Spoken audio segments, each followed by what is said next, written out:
Suit up, strap in, warm the tires, and leave on yellow. Time for the MitsuTimes podcast, presented by MitsuTimes.org, the home of the fastest Mitsubishi cars. With your host, Josh. What's going on, guys? Welcome to another episode of the MitsuTimes podcast. My guest today is Mr. Darrin Boyer. He is the owner and driver of a very cool, very unique Starquest. How are you today, sir? Great. How's it going? It is fantastic. I don't get enough drift people on this podcast as much as I try, so definitely appreciate you coming on. And I think that the more I kind of get into the know, if you will, it seems like there's a lot of good platforms out there in the Mitsubishi world, and they're just underappreciated, underloved. So I want to get into your car, and for the listeners who don't know who you are, why don't you tell us a little bit about yourself and your car? Yeah, my name is Darrin. I have an 89 Mitsubishi Starion, or I guess if you want to get technical, an 89 Chrysler Conquest TSI. But as far as my VIN plate says, it's a Mitsubishi, so I stand by that. There you go. Yep. And it's a SHP car, if that means anything to you. That's some of you that might. It's a BMW powered drift car. I've had it for over a decade. It's been an absolute blast. It is my favorite car out of 50 something cars. So Hey, I like that ratio. That means a lot that this car stands out among all those others. yes, it does. Well, Darrin, I think it's no secret that the Starquest is certainly not a popular drift form. It's not something that we see very often. So what made you decide to go with the Starion Conquest? Really, it was just chance. I was, a 15-year-old kid. I just wanted to go drifting. That's all I knew. I'd played a bunch of Forza and all the Need for Speed drift games, and was like, yeah, I want to have a drift car. I looked at a bunch of 240s, looked at E36s, E30s, looked at, anything that was a rear-wheel drive manual transmission and had more than 100 horsepower, I looked at some A86s too. But yeah, one day I got a call from a buddy. He knew I was looking for a car. He was a few years older, kind of already gotten into the drifting thing a little bit, and called me. And he's like, I've got this car. It's a perfect drift car. It's wide body. It's turbo. It's rear wheel drive. It's manual transmission. Like, it's cheap. It's just a little wrecked, man, but it's ready to be drifted. It's already wrecked. And I'm like, I don't know. Like, what is it? And he's like, it's a Chrysler Conquest. And I'm like, I have no idea what that is, dude. Like, no thank you. I don't want your LeBaron, man. And so I called my dad, and my dad was just like, no, those are so cool. We've got to go look at it. You've got to buy it. I'm like, I don't know. But all right, let's go look at it.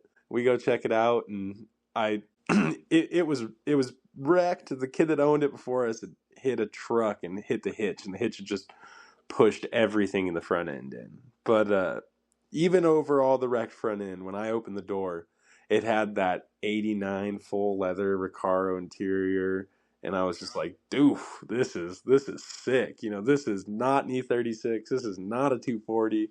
Like, what is going on in here? And my buddy had a Celica Supra, and I was like, this thing is kind of like a Celica Supra, like, okay, yeah. And I looked over it, and the whole car is pretty nice, minus the front end being all missing and crushed, and the core support's like touching the engine. And I was like, does it start? And he's like, yeah, man, it runs. And he starts it up with like all the intercooler pipes off and no radiator, and it just sits there chugging along. My dad convinced me. He's like, yeah, you gotta buy it. So I bought it, and spent months fixing it and getting it to a situation where I could drive it. And then by the time I was 16, that was my first car. You bring up a good point, Darrin, because I think not enough people know what the interior of these Conquests look like. It's definitely something that's worth a Google if you're not familiar. They are very unique. Definitely. And there's a handful of styles you can get. Like I have like an 86.5 Conquest as well. That's all original with some wheels on it and a big single turbo.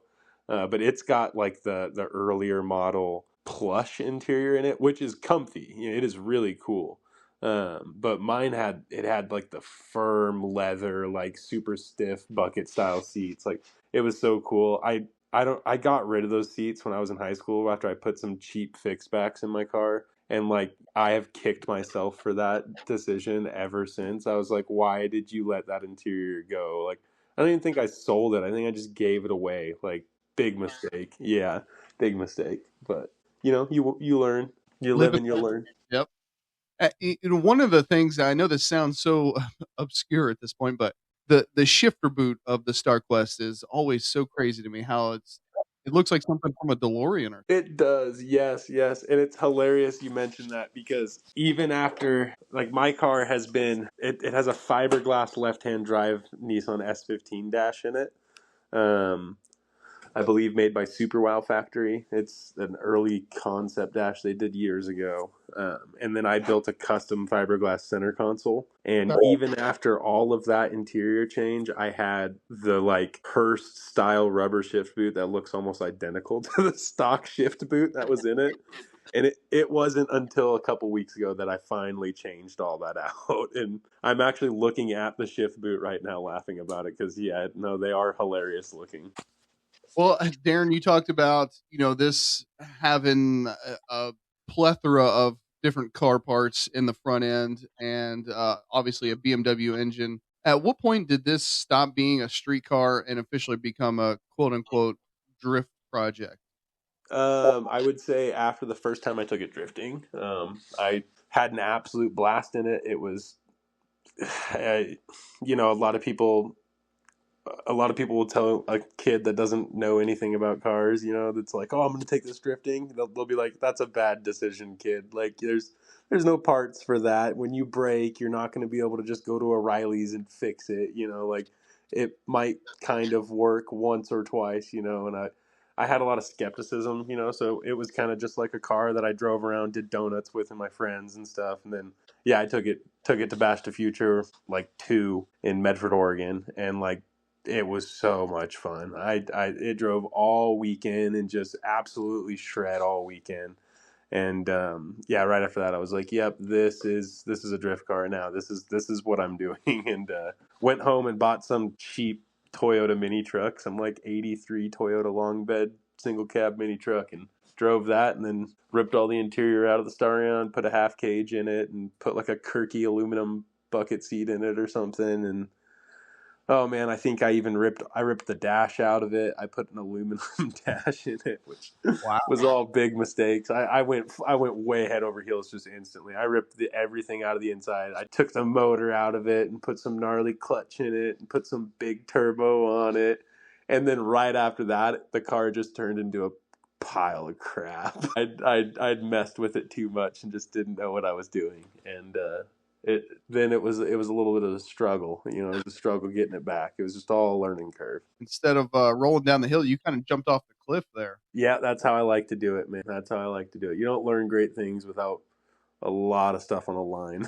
Getting some bumps and bruises for sure. Yeah. So, this being such a hodgepodge, paint the picture for us. What does this car look like now in its current form, including the engine, suspension, and drivetrain? Give us the full rundown. Yeah, so right now it is turbo BMW M50 B25. It's got a precision 5558. It's on 12 pounds of boost. It's mated to a ZF transmission. It's got a custom one-piece drive shaft in it that we built in-house. It's stock SHP 89 rear end and axles. And then it's got our custom coilovers on it. It's got our custom body kit on it, our custom hood on it. 17 by 12 custom rear Amistad wheels. I imported the faces and barrels from Japan and then had them built out in California. They're 12s in the back, 11s in the front. Basically all sort of adapted S chassis in the front. So S chassis, rack and pinion. It's got some hodgepodge modified S chassis lower control arms, and then just some tubular heimed tension rods. It's got some cut S chassis knuckles, some modified S chassis knuckles. It's got Lufton front brakes in the front with their S chassis big brake kit. It's got big floating rotors, and I don't remember exactly what size they are. And then it's got our dual caliper brackets in the back for Brembo rear dual calipers. So it takes Brembos for the handbrake, and it's just stock rear calipers for the foot brake. Our custom louvers. It's got a fuel cell under the rear panel with dual Walbro 400s or something, because I was gonna do a 2J in the car. And then that kind of turned into like this whole crazy expensive 2JZ build that was like not gonna happen overnight. So that's the only reason the car has an M50 in it, is I got a JZ for the car. I pulled my G54 out. I was gonna put a 2J in it, and decided right before I put it in, hey, let's pop the pan off and look at it. And well, good thing I popped the pan off and looked at it. So then it was like I had a drift event that I was already going to, and I had a pile of parts for this JZ, and I already spent a bunch of money, and I was like, well, I have all these BMWs sitting around because I love BMWs too. I went over to a car that I had in high school, and it was a turbo M50, and then it had an engine fire, and pretty much melted the front of the car, and then it sat in the back of my shop for years, and then when it came time to me, like, I need an engine right now, it was like, oh, that engine ran, it just caught on fire. So I went and I pulled it out, and I pulled all the melted stuff off of it and cleaned it all up. It had been sitting for probably 6 years or so, and I had robbed the valve cover off of it, so it was all rusty and seized. And I basically just put it on an engine stand, poured a bunch of like ATF in it, poured a bunch of freaking PB Blaster and WD-40 and like diesel and like all kinds of just fluids in it, and I just let it sit with fluids in the cylinders overnight. And then the next day I just slowly broke it loose, and then cranked it back and forth, and then freed it up, and then I stabbed that engine in the car, and it's been literally unopened in my car like that for 3 years now.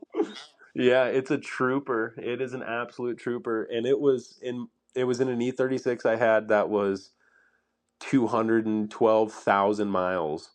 And I put a turbo on it and drove it for, it probably had 220 something thousand miles on it when it caught on fire.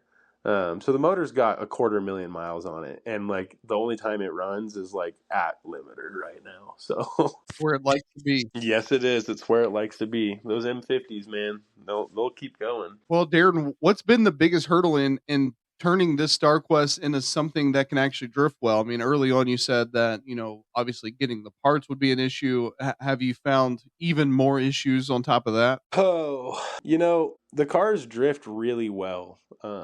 You don't have to do much to them to make them drift good. Like when mine was all stock, it drifted. It drifted the best it ever did the first time I drifted it all stock, as it pretty much did a few years ago before I put a turbo M50 in it.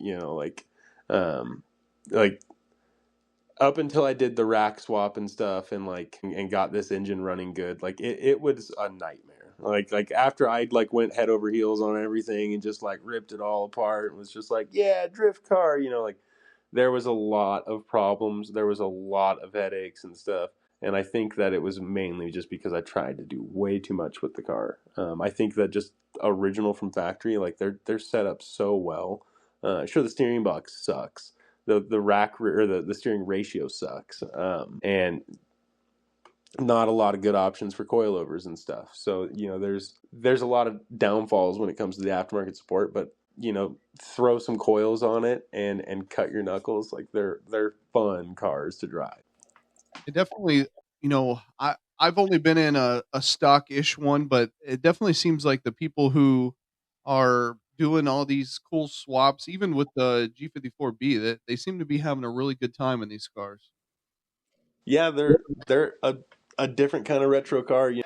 I've been in Celicas and RX-7s and 240s and E30s and E36s and like, I'm sure I'm forgetting a bunch. 300ZXs, like all of the 80s and 90s cars, of its kind of comparison, they just don't compare to the Starion. It's crazy. Like, when I get in my 240 and I get in my 86 Conquest, the flat body, I'm like, this is two drastically different cars. Like 240 is like, sure, I mean, you can get them with heads up display and the little analog dash, but like the amount of add-ons and features you can get on a Starion in that time was crazy. I'm sure someone will correct me, but I feel like I read somewhere that they were like one of the first cars to do hand or steering wheel controls in America or something like that.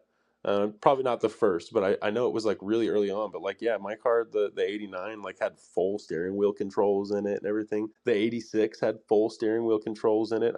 My dad was super bummed when we pulled the steering wheel out to put a different steering wheel in it because he was like, oh, all the steering wheel controls are going to go away. And it was like, yeah, but, we can go without those. It's definitely ahead of its time. Definitely ahead of its time. Well, so Darrin, what part of this car is still factory conquest? The differential, the axles, the rear hubs. That's pretty much it? Yeah, that's pretty much it. Yeah. Yeah, the diff axles and hubs. I mean, it's got stock taillights and headlights. I mean, it's not going to have stock taillights for much longer because I just broke my last taillight at the last drift event. And yeah, I've been scouring the internet and I cannot seem to come up on another passenger taillight. So, and I've always wanted to build, I feel like the car needs an R32 style taillight with dual rounds and like a fiberglass bezel that ties it all in, that's paint matched.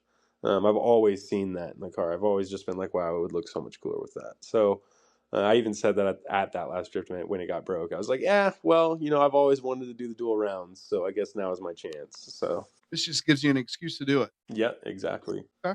So what part of this build gave you the most headaches and, took the most time to get right? Because I can imagine that shoehorning a BMW turbo engine into this car was not a bolt up affair.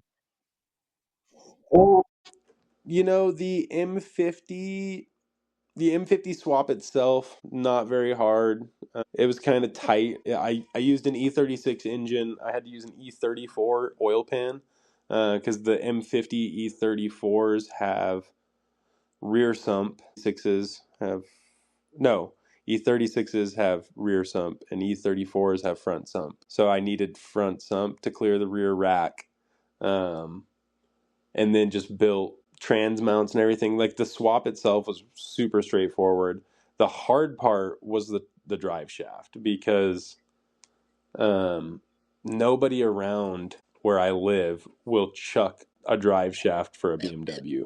Basically, you have to have a U-joint for them to be able to chuck to it, to be able to like balance out a drive shaft or to weld it together on their little drive shaft lathe, whatever they're using. But nobody around me had the piece they needed to bolt the drive shaft in. So I called my buddy, my machine buddy, and I was like, all right, I'm in a pickle. This is what I've got. I went into the machine shop and I'm like, show me your machine. And he like shows it to me and I'm like, so you're telling me if I come back with a CNC'd piece that bolts to this and then a bolts to my drive shaft stub, you can make my drive shaft? And he was like, yeah, buddy, go get a piece CNC'd for this and I'll do it. I showed up a week later with a custom CNC'd adapter to his freaking machine. And I'm like, here you go. Make my freaking drive shaft. So that was a nightmare. Yeah. And like I had made my own drive shaft. Like I had done it all, like I had made my own and it was not very good because there's not the BMW drive shafts. There's only like one little section of it that's steel, and then a bunch of it's aluminum. So like the piece I needed that would have been easy for me to sleeve and build my own drive shaft was like aluminum, and I needed to go to a steel shaft, so it wasn't going to happen. So I had to use just the front snub of the drive shaft, and like it was a nightmare. The drive shaft sucked. That's why if I ever did offer a full M50 swap kit for a Starion, I would include a one-piece drive shaft in it so people didn't have to deal with that. So it's something that you want more people to kind of get behind because it's worked so well for you.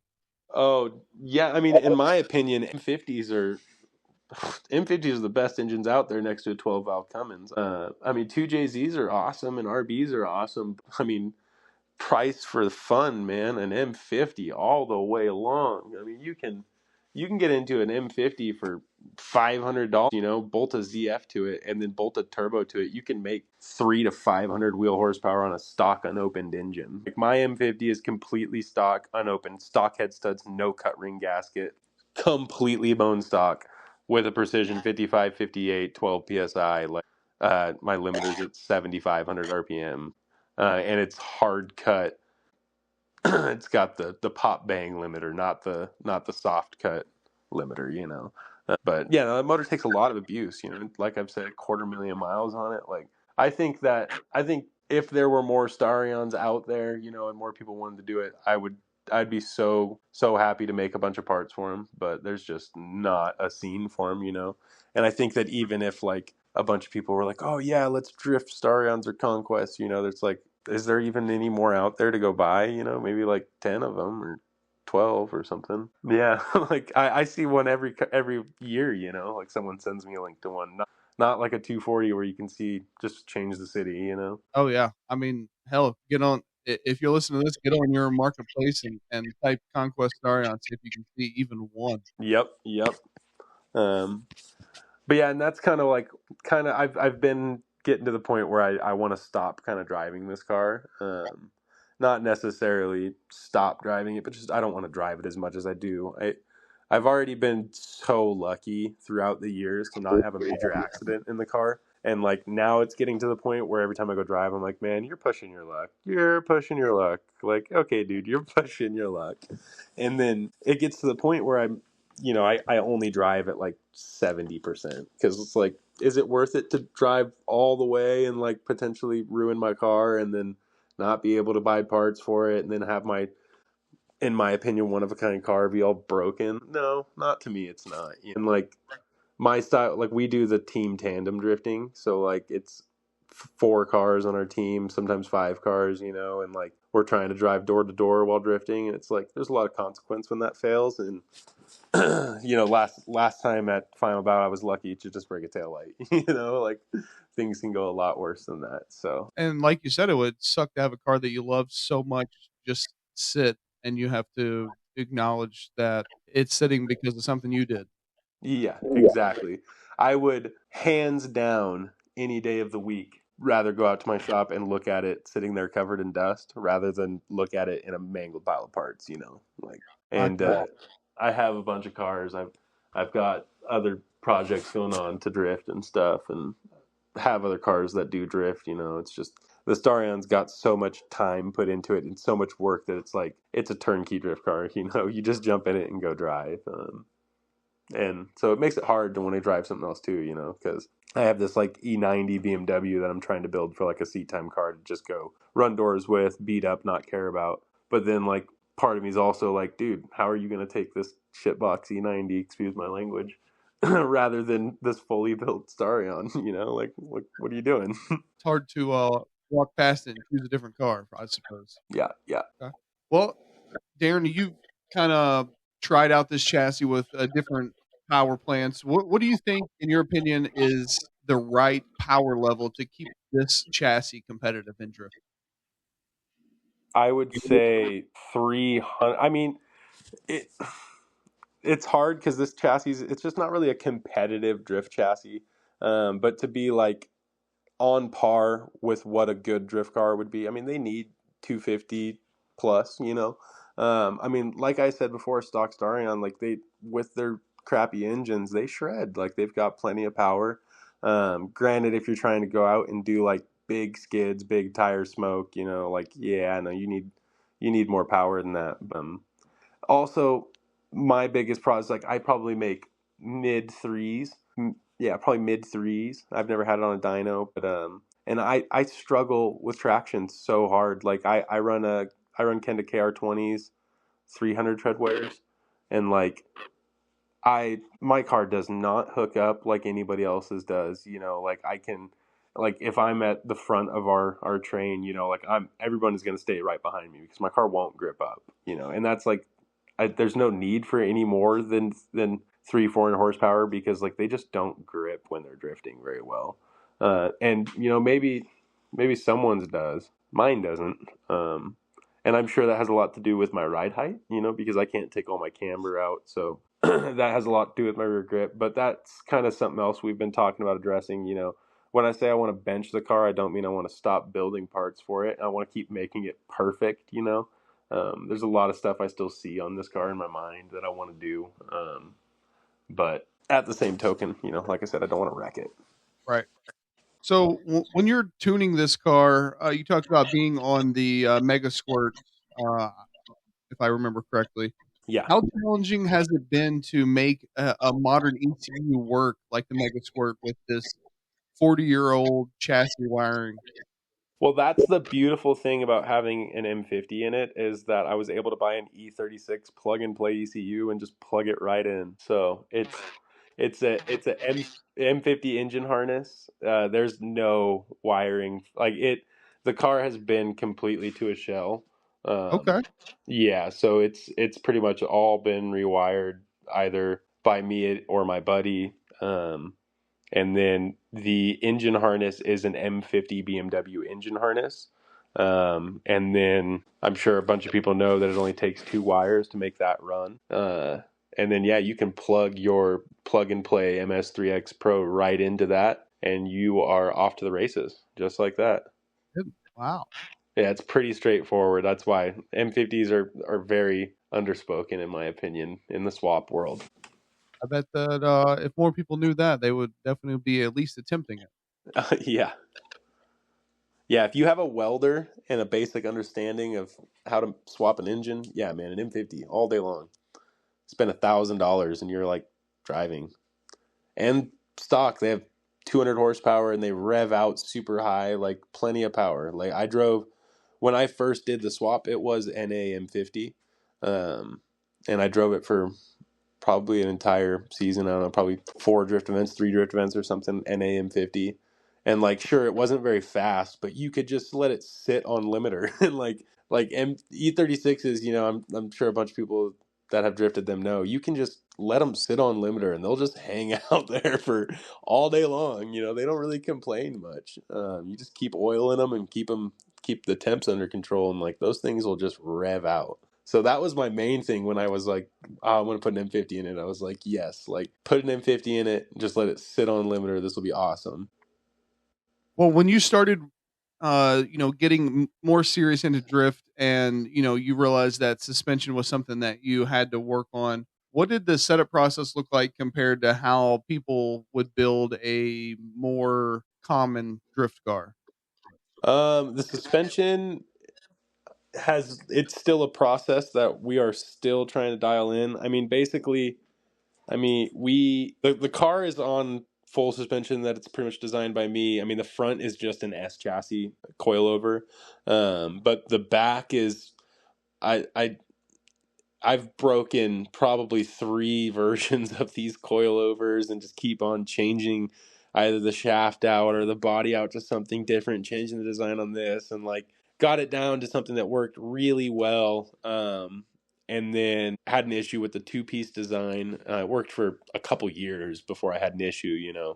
So then finally it was just like, this design works, just needs to be stronger. So we machined these custom rear coilover mounting brackets and sleeves that basically allow the coilover to slide all the way down into the rear hub, unlike the D2s and stuff where the coilover basically bottoms out into their housing and you can't.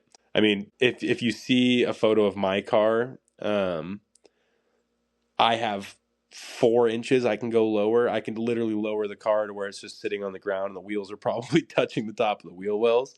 As to where at D2 you can go all the way down and you're like, okay, like this is kind of low, this looks okay, I guess, and being that I run 17s, that's a big thing because I have to go a little bit lower than everybody else does that runs 18s, because I get more wheel gap. So With my 17 by 12s in the back and D2s, I have like an inch and a half of wheel gap in the back. And I mean, some people that's plenty, or that's not enough, but I like my car to look really good. I like it to be really low. So I've spent a lot of time just trying to dial in the rear suspension. The front suspension, that was just really it took biting the bullet and converting it to S chassis. That's a tried and true thing. People have already done that. That's nothing I made up. However, I would like to make parts to make it easier for people to do that. We have everything right at our fingertips to do that. It just, like I've said, it just sucks. There's no market for it, and there's no reason for us to pull the trigger on, doing all that. Yeah, for sure. But it definitely seems like in drift, from the outsider perspective, kind of looking cool and having the right kind of aggressive stance is definitely part of what makes the car, like recognizable as a drift car. Definitely, yeah. And a, a lot of people will see the stupid low drift cars. Like, you look at the final bout cars and you see how low they are, body kits on the ground, wheels stupid wide and chrome or whatever. and it's not just about making your car look like that. It's no, think to yourself, oh, you can't drive that into a driveway and stuff. Yeah, now imagine how hard it is to go drive this balls to the wall around the track without breaking it. It takes a lot. And that's kind of like part of it. It's like, yeah, your car has to look good, but you have to drive it good enough for it to stay looking good. You don't. It's one. If you can go out and see 30 dudes at the track drive balls to the wall and shred all weekend long, door to door, but to do that in a car that looks like you're not doing that, that's a whole nother thing. Yeah, I guess I never thought about it like that. That makes a lot of sense. Yeah, you see, like, at these drift events, you'll see banged up doors, banged up quarters, crunched rear ends, cars that have been back halved, and those dudes are totally shredding. They're totally out there shredding, but clearly they have no care about their car. They're just out there driving. um and it's a whole nother ball game when you actually are trying to, like, care about your car while you're doing it too. So, Darren, we know that in drifting, steering angle is everything. How do you tackle that on a chassis that was never designed to go sideways with the tires smoking? Man, you really just got to do an S chassis front end on these cars. It's you can do it with the stock stuff. I did it. I did, like, shortened knuckles and custom lower control arms and tie rods. Basically, I think I welded tubes and heims, like, to the pitman arms or something. I don't remember exactly what I did, but I did what you can do to make them drive with the steering box, and nothing is very good. Like, it's just not worth it. S chassis front end, easiest swap to do. Lower control arms will bolt right into the cross member. You can either swap the top hats to an S or a Starion top hat, or you can drill holes. I mean, either way. But yeah, you can, and then they're tension rods too. So you can basically, you have to build a tension rod. Like, the stock 240 tension rod won't just bolt in, but, like, building a tension rod's super easy to do. Or building a bracket for an S13 tension rod's easy to do. So I think that just doing an S chassis front end swap is the number one to make these cars drift. With a rack and pinion, I might add, with a rack and pinion. It's definitely the way to go, and not try to reinvent the wheel. Yeah. Okay. So, Darren, once you're mid drift, what do you think that the car does better than expected, or is it still kind of slacking, even though you've made all these changes and improvements? It gets on caster and drives sideways a lot better than I expected it to. It's still the wheel. You have to feed the wheel. Is the one thing I don't like about it, though. So you can get the car sideways, and you can, like, grab the handbrake, and it'll really just stay going sideways rather than kind of slowing and going forward. It's like the handbrake doesn't scrub speed as much as it'll, like, lock you into a sideways drift, which I think is sweet. It didn't always do that, and then when I did the whole front end swap, it started doing that, and I was like, whoa, that's pretty cool. Kind of accidentally learned something. Well, Darren, on the opposite end of that, what's the car's biggest limitations when you're really pushing it in the corners? I'd have to say the steering feedback sucks. You're constantly feeding the wheel. And up until a few days ago, the handbrake situation always sucked, because pretty much always had a Willwood inline cylinder for the handbrake and stock rear calipers. So it's always been a battle of like pumping the foot brake to pump the handbrake up, and like it's always sucked because in drift, like when you need to grab that handbrake to check up somewhere or something, like sometimes you need it right then, and having to get onto your foot brake and then your brake was lame. I mean, I'd always driven like that, so it wasn't like some people when they found out I didn't have dual calipers still, they're like, how do you not have dual calipers? And it's like, I don't know, I've always just driven with an inline and having to pump my brake pedal. But yeah, I finally got down. We machined custom brackets to bolt on Brembo rear calipers. And they're so easy to do. Like I said, if there was a market for them, you literally just set them on to the hub. They're literally go in one spot, weld them on, and boom, you've got Brembos on the back. Well, Darrin, you talked about having some other drift cars that you get to play around with. How does this car feel when it's transitioning compared to some of them other drift cars? I drove a Starion for probably 7 years, maybe like 5 or 6 years before I got into a 240. And the first time I drove a 240, I literally was like, this is cheating. You guys are cheating. I hate you guys. This is not fair. Like, this is not cool. I didn't understand this is what it was like for you guys. Yeah, and then I bought a 240 right after that. Yeah. 240s, anybody who drives a 240, yeah, man, driving the Starion's nothing like that. Man, it's nothing like that. It's like yeah, like imagine driving like a fully set up rally car through a rally course, like Travis Pastrana's rally car, or Ken Block's rally car or something. Yeah, now imagine doing that same rally course at that same speed in a fucking horse and buggy. That's about driving my Starion. I mean, it's fast, man. It'll go the same speed, but boy, is it a ride the whole way. I guess that's just part of the fun. Yeah, it's part of the fun. Yeah, you know, I don't drive the car because it drives great or because it's got some like hidden power that these other cars don't have. I just drive it because I love the car. It was my first car. Like and it's gotten to the point where it's like it's so unique. It looks so cool, and like I'm just like, man, I just love driving this car. You know, I love getting pictures of it driving. I love seeing it out with all my friends in videos. You know, like it.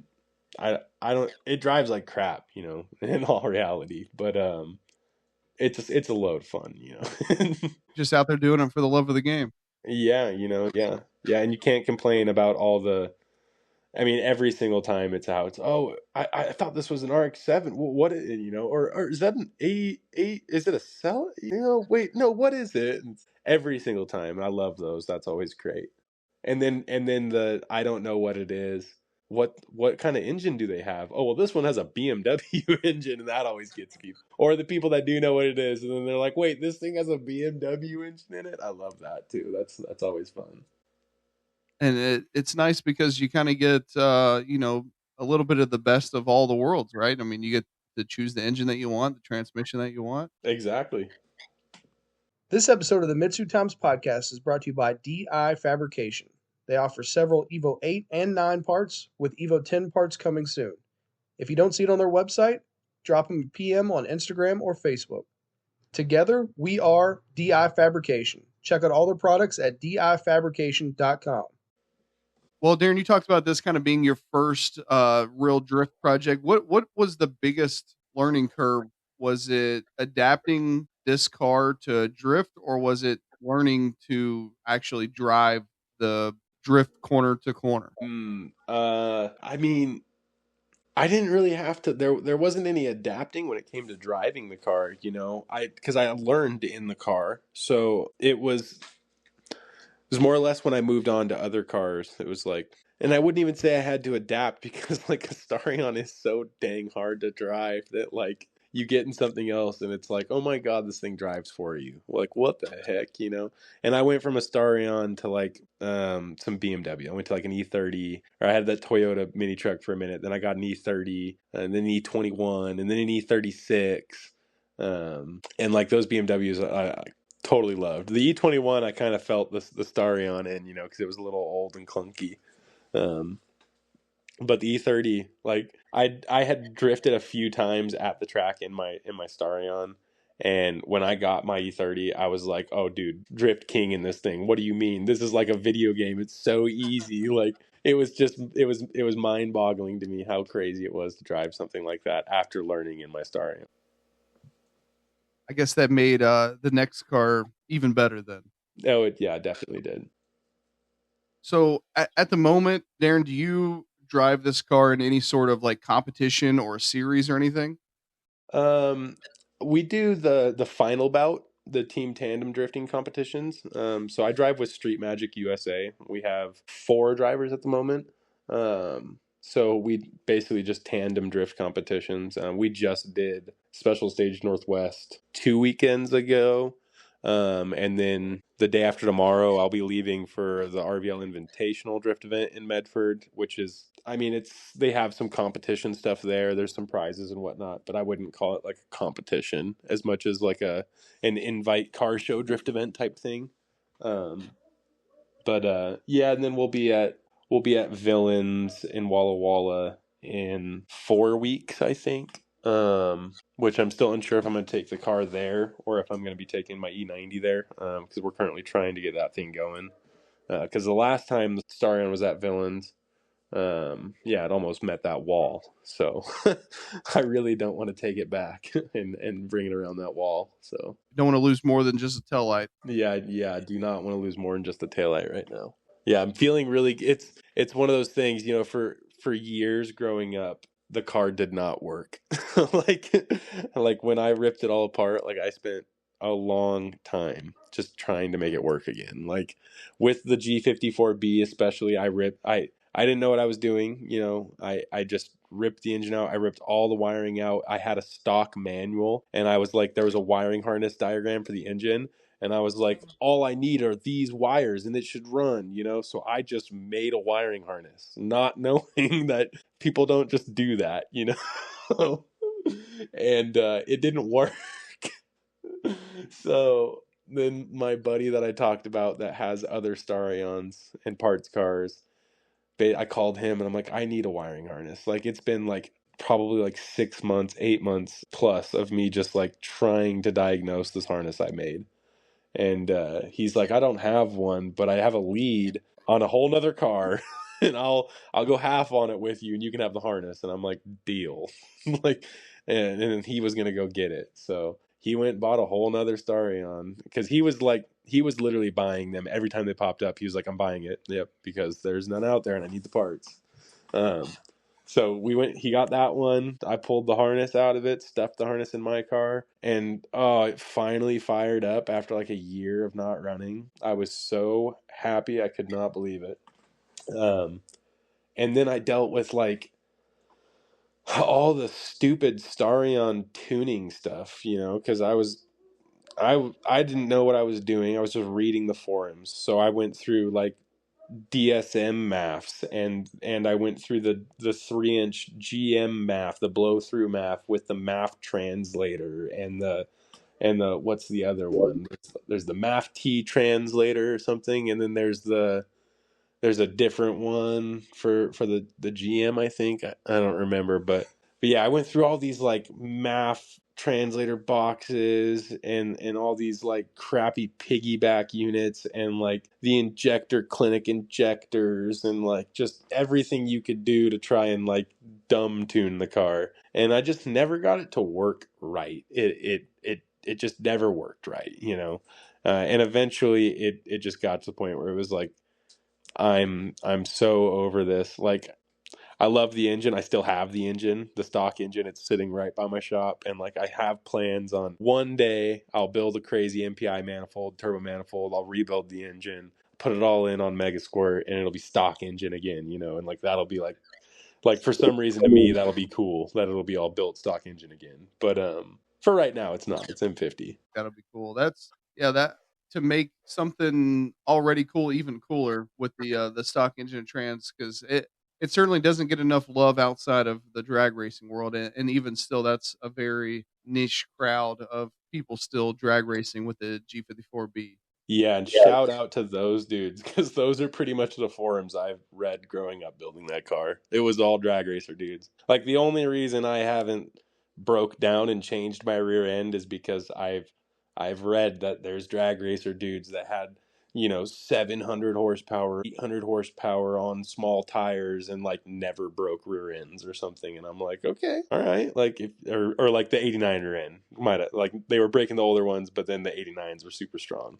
But then after I was reading all that in the forums, I was like, all right, like this rear end must be, pretty good. I don't think it's going to break to a few hundred horsepower. And like I said, I am so brutal on that car. Like I 2 years ago was like, oh, I'm just going to bang it off limiter all weekend and see if it blows up because I don't care. Like I'll put another motor in it. I have more M50s. And like that was 2 years ago. Like I still just kind of bang it off limiter, just drive it super high. I even turned the boost up like a year ago. Like it was at like 8 pounds. And then I was like, all right, we'll just turn it up a little bit and see what happens. So I turned it up to 12 and it's still just going, man. They seem to be definitely a love-hate relationship with the community. Definitely. Well, so Darrin, do you think that the judges or even the crowd, the audience gets, they react differently to this car doing kind of the same, like you said, tandem drifting because it's such an unusual chassis? Definitely get, like at Final Bout, there's a whole judging portion of it because it's not just a team drifting competition, it's also a car show. So you're judged on your cars, on how they look, and you're also judged on your driving. And just this last Final Bout, they were talking about how it's nobody just like gets a car anymore and just says, I'm going to go drifting. Like, it doesn't matter the car, just, oh, there we go. There's a car. It's rear wheel drive. Let's go drifting. People don't do that. People don't just like make stuff work anymore. It's like, I'm going to go drifting. Okay. Google search drift car for sale near me. And then buys whatever pre-set up car and goes out and Sure. does whatever. I definitely take a lot of pride in that. I love the fact that my car looks all the same, but I did it all, and you can't do it. Like nobody else can have it. That brings me a bit of joy, especially when I go to the drift event. And there's 6 240s that all look the same, but their fiberglass is slightly different. Their paint jobs are different colors. And then there's 6 of these other cars across 3 different teams that are all pretty much the same car, but with different parts from this other catalog, and it's like, doesn't matter what track you go to, it doesn't matter what country you're in, you're not going to see a car like mine. And that's what makes me happy. Yeah. And the chances of you coming up, pulling up to an event and seeing another Starquest is so astronomically low. Yeah, there's a handful of people. I know there's over in like Chicago area, Wisconsin or something. There's another dude over there, Harry something, I want to say. I can't remember his name, but he's got a pretty cool purple Starry on. Don't remember the power plant. I feel like it might be stock motor, maybe not. Maybe it's SR, can't remember. But he's got a super cool drift Starry on. It's kind of all stock. I want to say it's narrow body. No big body kit on it, but like super cool car, all set up really good. Dude shreds in it. And then here local in Oregon, there's I want to say there's like 2 other people that I've seen that have gotten some Starions and are like trying to get out drifting in them. I know of like 5. I want to five people that drift Starions in America. I want to say. Hey, that's 5 more than I think most people would have guessed. Right. Well, Darrin, for you, what's been the most unforgettable run or moment that you've had with this car? Oh, man. Had a lot of good times in this car. It's hard to say, I mean, I've a lot of memories just come flashing back from events in this car. I would say that the memory that comes back that sits with me the most is the almost hitting that wall at Villains. That's one that you just don't forget when you're like, oh, we're gonna total the car, we're gonna hit the wall, how did we not hit the wall? It was, that never leaves. That and in Medford there was a really good tandem run that me and my buddy Paul had, one of my teammates, years before I was even driving with them on their team, and my rear bash bar just grazed his front bumper and sliced out a perfect little circle from where my bash bar just grazed it. Like just literally the cleanest little cut from the bash bar. And then the fiberglass cut was inside my bash bar. And there's a photo of me giving the thumbs up next to his car or something. And like, yeah, that was a great time. That was an amazing weekend. You know, I mean, the friends and drifting, you know, those are the memories you that stick with you. Yeah, for sure. So, Darren, is there like a specific moment where it finally clicked and you thought, okay, this Starquest is actually a drift car. This actually works. Yeah, man. After driving the car for like a decade, a couple weeks ago, kind of clicked. Yeah. Yeah, me and my wife we were talking about that. Yeah, no, literally just the last couple drift events. It really just finally is like starting to click. Like, okay, like this thing just works. You know, like I said, it's always been broken. I've always been just battling these problems with it, and like it spent years just like barely running and this and that, you know. And now it's finally gotten to the point where the past few years, like I haven't done anything to it. It pretty much sat in my shop for 2 years. Um, I did a bunch of drifting a few years ago, and then it just sat in my shop for 2 years. And then I pulled it out at the beginning of the season, was like, I'm going to go drifting again. Like, it's been a while. I'm going to go. And started it up. I think I put a new turbo on it and put some gas in it, you know, changed a couple gaskets on the valve cover, and we were off to the races. And then it pretty much just sat in our trailer. Like, we've been already to the track like 3 times this season, and it's like I just took it back out after the last one because it started clunking in the rear end, and that's when I figured out the coilover housing was breaking again. So that's why we went and did those custom coilover housings, the newest version of them, which these ones 100% hands down going to be solid, strong, never have an issue. I'm super excited to go drive the car with them. But yeah, no, it has. I mean, it wasn't until that last event, you know, that it was just like, dang, this thing works. Like, I don't have to pull it out of the trailer. Like, just keep gas in it and drive it, keep tires on it. Like, that's all you need to do. If it took that long, you're either a glutton for punishment or a very dedicated person to this chassis. Yeah, super dedicated, super dedicated. I took a bunch of spells in different cars. You know, I drove an S13. I have an RB20 S13 that I drove for a little while and got a bunch of seat time in. I have an E46 that I got a bunch of seat time in and just drove that car a bunch. And then E36s too. Got a couple E36s that I drove a bunch. There was multiple points where I had to like stop, let the car sit for a minute. I needed to go enjoy driving. I need to enjoy cars before I'm ready to get back into this headache, you know. Um, that's why it's so relieving now, though, too. You know, because it's been such a headache to get it to this vision that pretty much only I saw. You know, me and like a couple of my close friends. So Yeah, I mean, I can only imagine that feeling of everything is finally worth it in the end. definitely.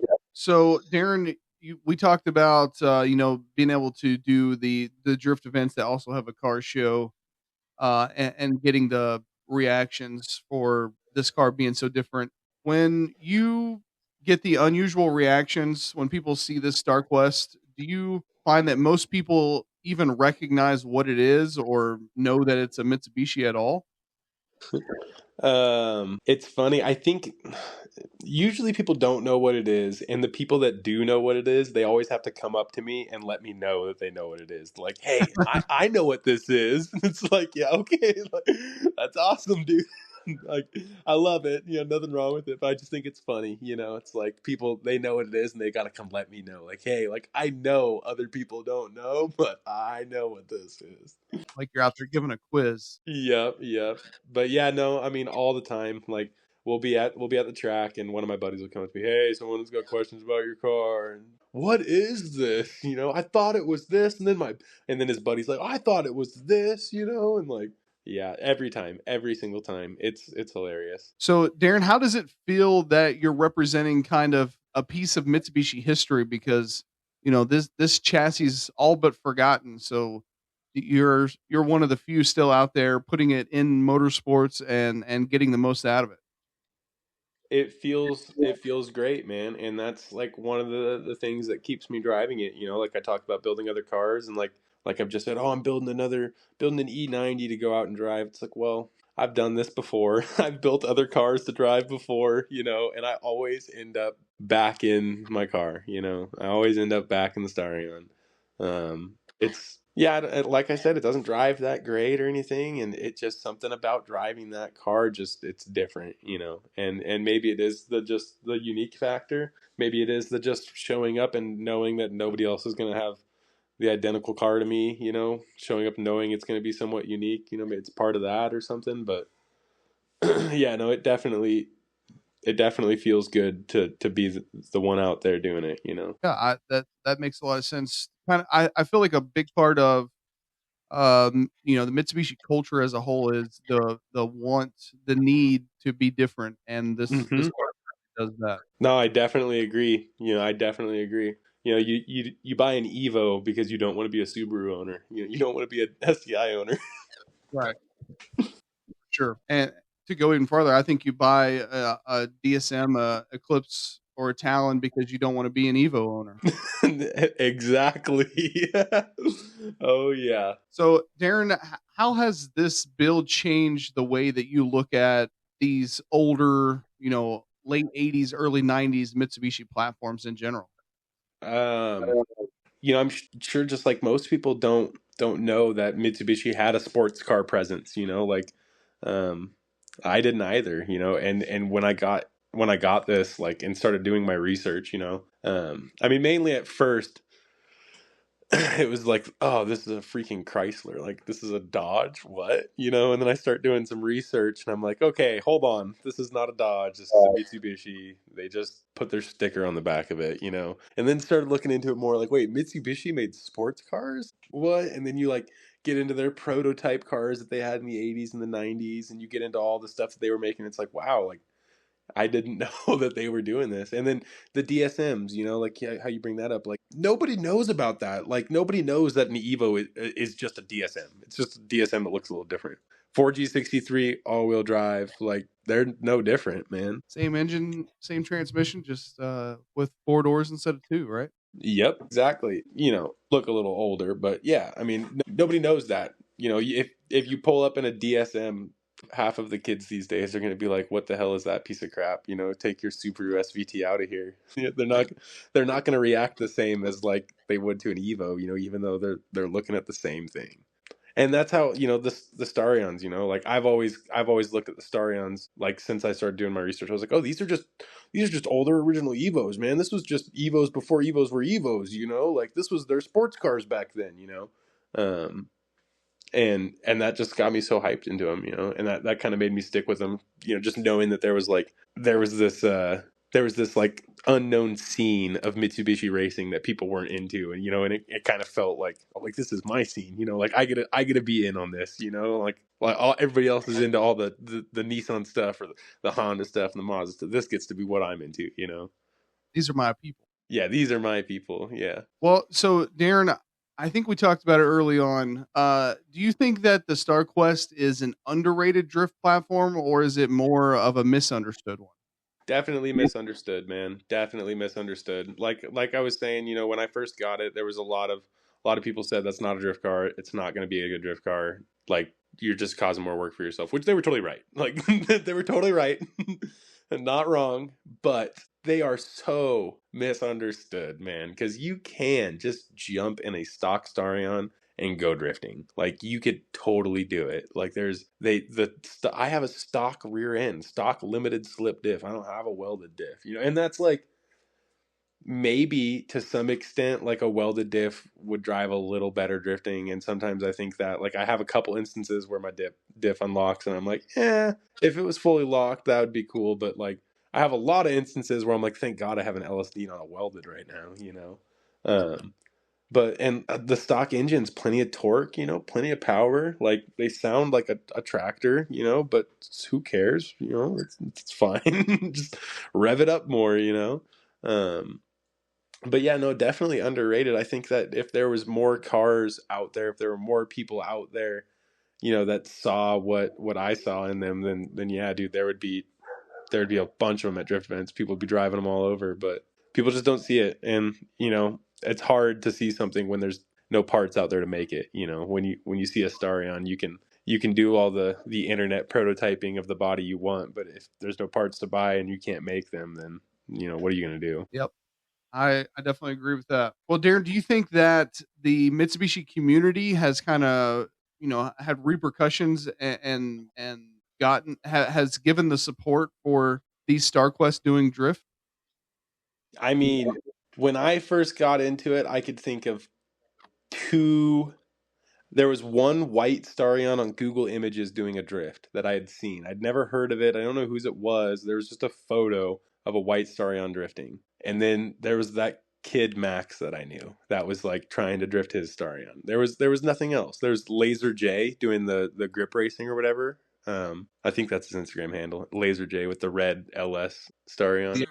But there was nobody doing it. And now like I can think of multiple people doing it, and there's even a dude on the East Coast that's building another Starion almost identical to mine, but I'm pretty sure it's narrow body, it's not wide body. I don't maybe yeah, I think it's narrow body, not wide body, but he basically he messaged me for like years, like, how did you build your body kit? How did you do this? What did you do? How did this and that? And like I told him over and over again, like, dude, it's a lot of work. Like it is a lot of work to make happen.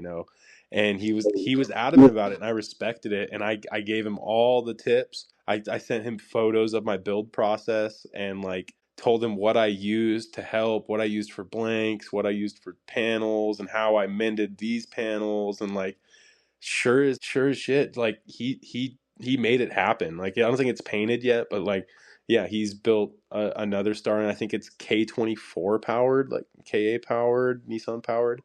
But yeah, it's a body kit similar to mine. It looks pretty good. Like the dude killed it. Mad respect to him. I can't remember his handle right now, but but yeah, no, super cool car. And like he, just seeing stuff like that and like watching people out there actually building these cars to this spec now, it's like I don't want to toot my own horn a little, but I feel I feel a little responsible for that. It feels good. It feels good for other people to see the potential in these cars, and knowing that some of them are going to get a whole nother life to live and not go to the scrapper. That's awesome, man. If I can save 5 of these cars and make someone else love them, then that was my goal with this Sarion. And the fact that, yeah, you've had your hand in it a little bit to, give this car a whole new life and, make someone else love this chassis. I think that's super special. Yeah, no, it definitely means a lot. Well, Darren, what's one misconception about drifting these late 80s, early 90s cars in general that you just wish that people would stop repeating? Yes. I had to think about this question a little bit. And I think the biggest thing to me is that you don't have to care about them.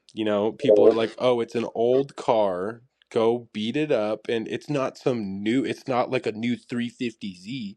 It's not like a new BMW, like it's just a cheap old 80s car. Just go ruin it. That stuff irks me because I'm a type of guy that like bonds with cars. Like I think cars are more than just hunks of steel to me.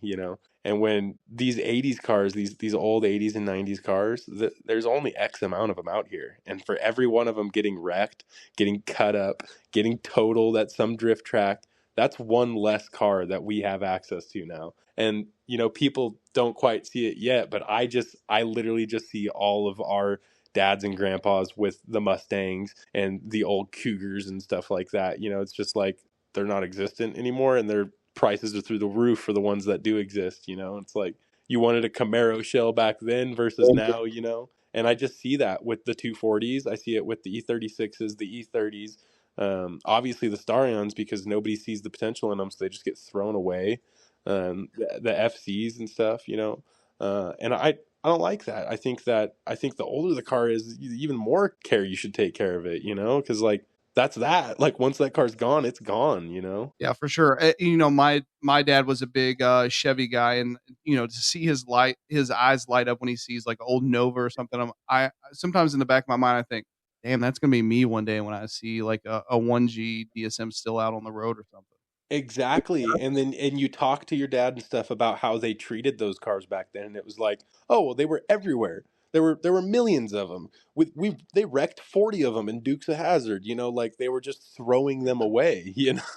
And it's like that's what we're doing to these cars. Oh, they're everywhere. They're cheap. We're just throwing them away, and then before you know it, right, when we're old and we want to build that new chassis, it's like, dude, we're going to pay 20 or 30 grand for just a bare shell that's probably in crap condition. So, I don't know how many people listening really know or care, but the Chevy Bel Airs, they made so many that back in the day, people just didn't care about them at all. You ran out of gas, you just kind of threw it away. And now, Yep. I mean, look how popular they are these days. Exactly. Less than $50,000. Or all the old station wagons, the big body American station wagons like that. It's like people just threw them away, and now they make a comeback for the retro mods. Like cool wives want to drive the retro mod LS fucking station wagon, and Yep. like they're bringing big money, and people were just throwing them away before. And that's like when I said earlier, I have like 50 cars. It's like every time that someone's like, oh, there's an E30, there's an RX-7, or there's this that's so and so is sending to scrap. Do you want it? And I'm like, yeah, I want it. Like, I'll come get it right now. I have some property, so it's like I'm not. No, dude. If I can save it from going to scrap, it's coming to my house. Yep. Let me get the trailer hooked up. Yep. One day, my kids are going to want to build those cars, and we're not going to be able to just go out and buy them anymore. And like, sometimes people are like, oh, why do you have all these shells and old chassis just sitting around? It's like, one day you'll get it, dude. Well, Darrin, let's say that I am listening and I am interested enough to get on Marketplace. I see a Starquest in my area, and I want to give this drift a shot. What would you tell me to focus on after I got the car picked up and running and all that stuff? I'd say put coilovers on it, and I would say cut your front knuckles. I'd say cut a 1/2 inch out of the front knuckles and drop them a 1/2 inch. Put coilovers on it and put a good radiator in it. That's it. That's all I would say to do. I mean, like you said earlier, though, that's probably all you need to have fun. Yep. I would. Yeah. No, if your stock handbrake works good, if it doesn't, make it work, because the hydro is just a nightmare in these cars. At least from my experience, it is. But yeah, just coils and just a little off the knuckles, and you can drive it. The steering ratio gets a lot better once you do knuckles on it, because from factory it's pretty bad. It's kind of like driving a bus. But once you shorten the knuckles up, the ratio gets a bit better. You can maybe even take a little more than a 1/2 inch out. I took a lot out. I took like 1 inch out, dropped them like 1 inch plus, and it drove okay, but I had a lot of problems with it. So yeah, I would just say just take a little out of the knuckles, do coils. If there is a Starquest community out there, kids that own them and want to go drifting, send me a DM. All of you, send me DMs. Send me enough DMs, and then I will make parts available that will make these cars drift. There you go. So the excuse that the parts aren't there is just not going to work. Yeah, the parts are here. You guys aren't here. It's the parts are all right here. It's you guys that are not here. Aaron, over the years, what would you say has been the single most important modification that you've made to this car to improve the way it drifts? S13 front end, hands down. The S13 front end. Yeah, I mean, it just don't fuck with the stock engine. Sorry, don't mess with the stock engine, unless you're gonna go all out and do like, what is it, like Gato manifold or whatever, and like do Mega Squirt or Link or whatever. Unless you're gonna go all out on it, just ditch the stock engine. It's a hassle. There is no, like, you only make something bad a little better. You never get something great out of it, It's just a hassle. I would say S chassis front end, ditch the stock engine. I think that makes a lot of sense. So, well, on an older chassis like this, if I was, looking to build a drift car, what's one area that, you absolutely can't afford to cheap out on when it, I, in my mind, I think of safety, but maybe even more so just keeping the car from breaking to a point to where you could get hurt or the car could get hurt. I really just think that it's depending on the track you're driving. I mean, obviously, I'm going to take safety out of the question just because tracks are going to have their own safety requirements, So if you need a certain safety requirement for that track, you're going to have it anyway. And the tracks you don't have to have them, you don't really need them, And I would really just say a radiator. I would say just a good cooling system. And that's kind of been my battle too for years, is the cooling system. When it was G54B, it overheated all the time. It was just always getting hot.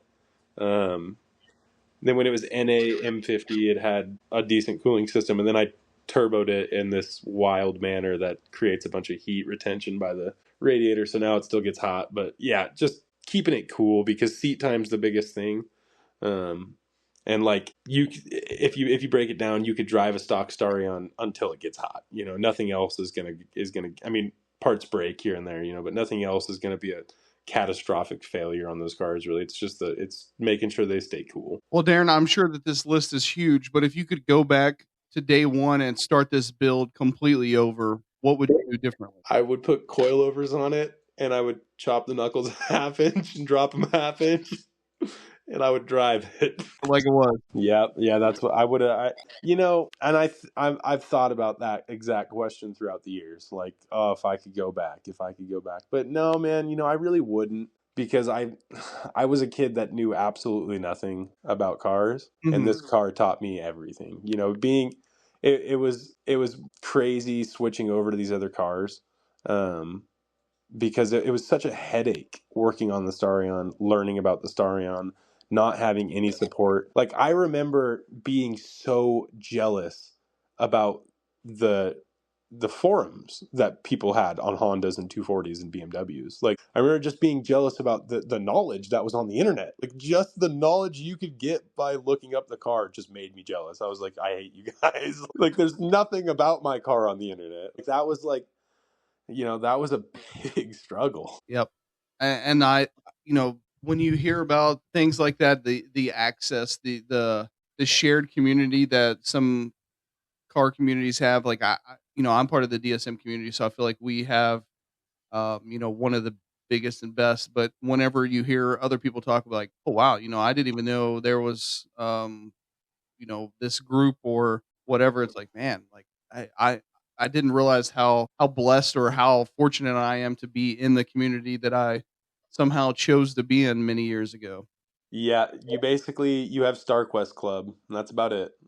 As a Starion guy, shout out to Starquest Club. Keeping They it alive. keeping it alive, man. More times than I can count. I was on Starquest Club, just reading my mind out, trying to figure problems out. But yeah, no, and it's a small forum too. There's not a lot going on there. I bet. But yeah, that, having to deal with all that and then switching over to a 240 or BMW or whatever, it was just like, I can do anything. Like, literally, there's a write up on how to do this on the internet. Like, I just follow the instructions. This is crazy. I had a friend in my early 20s who was a big S series guy, and he talked about, this I want to say it was a motor mount thing that would ship you a foam rubber LS engine so you could fab everything up to it. I was like, wow, you guys really have access to everything. Yep. Yeah, no, it's pretty crazy. Yeah, no, that the aftermarket support for Sarians definitely makes it a struggle, because if you don't, it's like you can get away with driving a 240 or an E36 or something for so long, really not having a lot of mechanical knowledge, because there's so much knowledge on the internet. Like, you can watch a YouTube video that step by steps you how to fix your car for pretty much anything. So like, so you can get by just driving one of those and fixing it without really knowing, but like, you get into a Starion or something, it's a whole nother world. It's just a black hole. Well, Darren, you talked about kind of putting the StarQuest on the back burner and making sure that it survives and doesn't get any more beat up than it is. But really, what's next for it? Is it just kind of only taking it out for special occasions? Really, I I want to get all the parts that I've built for the car to their final prototype stages. Like, I just want everything has gotten to the point where it all works. Some of it looks great, some of it looks less than great, but the concept is all there. And I want to get all those parts refined to just a really good finished product. And then we've been we've been tossing around trying to get a website up to post the body kits for sale for the Starions, and I'd like to make it I'd like to make the aftermarket thing kind of available. However, it's there's a lot of bridges we got to cross doing that. Mainly pulling my body kit off and molding it, which I just have not wanted to do yet. But I really want to get all my parts available, because I know that there's a handful of people out there, and the handful that have messaged me questions on how to do this, how to do that, and what they need to do. I can feel their pain in their messages. I can tell they're going through that struggle, and a lot of the stuff that we have is like, we don't necessarily have to have stocks of it because the community is so small that we can just have our files saved, and when someone needs something, we can bust one out and send it out. So I would really like to get everything to that spot. But not as much care about getting the car out as much as getting the parts out for other people's cars. Okay. And then after it's all just perfect. I mean, I want to tear the whole car back apart. I want to redo the inside. I want to cut the cage out. I want to do a whole new cage in it. I want to repaint the inside of the car. I want to change the rear end out. I want to do something different back there. I talked earlier about the grip. The car just does not grip up. And sure, I could raise the car up a little bit to get my geometry to match up to no camber, but I'm not going to do that. I'm just going to make some devices to take the camber out. So we're going to work on some of that stuff. Just a lot of part development on the car. That's just really where I'm at with it. I just want to make things better that are already working. I want to make them just even better and make them available for other people. Gotcha. Well, Darrin, if you wanted to take this car back out and, podium consistently with it at all these different events that you go to, what else would be needed? Is the chassis and the drivetrain enough to do all that, or would it need some significant upgrades? And I think that's kind of where I'm at with these parts I'm talking about redefining. Is the car is right. It's about there. Like, it's not a Formula Drift competitive car by any means, but as far as like grassroots drifting or pro-am drifting goes, it's a good car. It just needs a lot more grip. It needs a lot more steering angle. It's set up for the fancy stance look right now. It's got 11-inch wide wheels in the front, so I can only turn so far before the wheels just dive into the lower control arms. So if it needed to be competitive, it would need narrower barrels in the front. It would need no camber in the back, so some custom multi-link arms set up. It would need a new rear end. It would need a quick change in it or something. Not because there's necessarily a problem with that rear end, just it's not replaceable, and that's the thing about being competitive, is parts just need to be easily replaceable. But yeah, no, I think a Starion could totally be a competitive drift car if you bolted a Wise Fab kit to the front of it and you put a NASCAR engine in it and a quick change, and then put a straight axle in it or something. Like, there's nothing stopping it. Minus the fact that it's just there's no parts out there like all these other cars that are competitive drift cars. When they smash the rear end out, it's just a fiberglass clip. They're going to order another one and rivet it on. It's not a big deal, but you can't do that on a Starion. Yeah, that makes sense. Well, Darrin, where can people find and follow you on social media if they do have a Starquest and they want to get some of these parts or talk to you about what you're doing? And for those who aren't, Starquest owners that are drifting, maybe they just want to find and follow you and watch what you're doing with this car. Yeah, it'd be Darrin AF on Instagram, or on YouTube. I don't do a lot of YouTube stuff right now, but I've kind of been trying to make the move into doing a lot more YouTube, just because we've been going to the track a bunch. We've just had so much time out there that's I don't necessarily want to do the whole face-to-face YouTube thing as much as I want people to see the car. I remember growing up and not being able to see these cars drift. When I was just building the car and I'm like, oh, I want to watch videos of these cars drifting. And you type in Starion or Conquest Drift, there's one video of like a blurry drift on a skid pad, or something. And I really I want the car to be out there. I want people that know that it's out there to be able to see it. And I want people that don't know about them to be able to learn about them, and I just want more footage of the car online. Definitely. I for footage online, I think we all want that, just to show that this chassis is more capable than, maybe a lot of people expect. Definitely, yeah. And then Darrin, at the end, I always give people a chance to give a thanks or a shout out to anybody who's helped get their car where it is, or anybody who's helped get them where they are in life. Is there anybody that you want to give a thanks or a shout out to? Yeah. Paul Chamberlain, Wise Concepts, Hydrographic and Custom Paints. He is a very good friend of mine, teammate, mentor growing up, killer dude. I mean, he is one of the best dudes out there. He taught me everything I know about paint and bodywork. He helped me build the body kit on the Starion. I wouldn't know anything about bodywork if it wasn't for him. He has taught me everything I know. And then Hall Huntington, find him on Instagram, Funnington777. But I'm pretty sure it's 777. Yeah, but he's the one that sold me the car.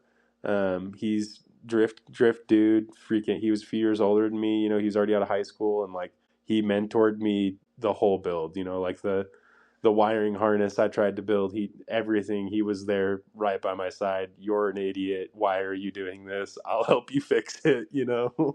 But yeah, definitely Hall and Paul, man. Those two dudes. Without them, this car would not be anything. And then I couldn't go without my amazing wife, obviously. Well, Darrin, thank you so much for taking the time to come on here and share your story. I know it's been very eye-opening for me, and I think it'll be very eye-opening and inspirational for people listening. So thank you so much. I know that you're obviously a busy person, got lots of cars to work on, and I can't wait to see some updates and some more pictures of this car doing what it does best. Yeah, man, we'll be leaving day after tomorrow, and we'll be at the track again all weekend. So I hope to get a bunch of footage up, get some photos up of the car, and then like I said, we've got another event a few weeks after that. So I want everybody to be able to see the car out driving, and more importantly, like I said, the car is finally at the point where it just works, and I want to enjoy that. All right, Darrin, well, have a great night, and we'll definitely be in touch. Thank you again. Of course, man. You have a good one. Thank you for listening to the MitsuTimes podcast. Check out our Instagram and Facebook for daily updates. Get added to our list by going to MitsuTimes.org and clicking Submit a Slip. Thank you to all of our sponsors.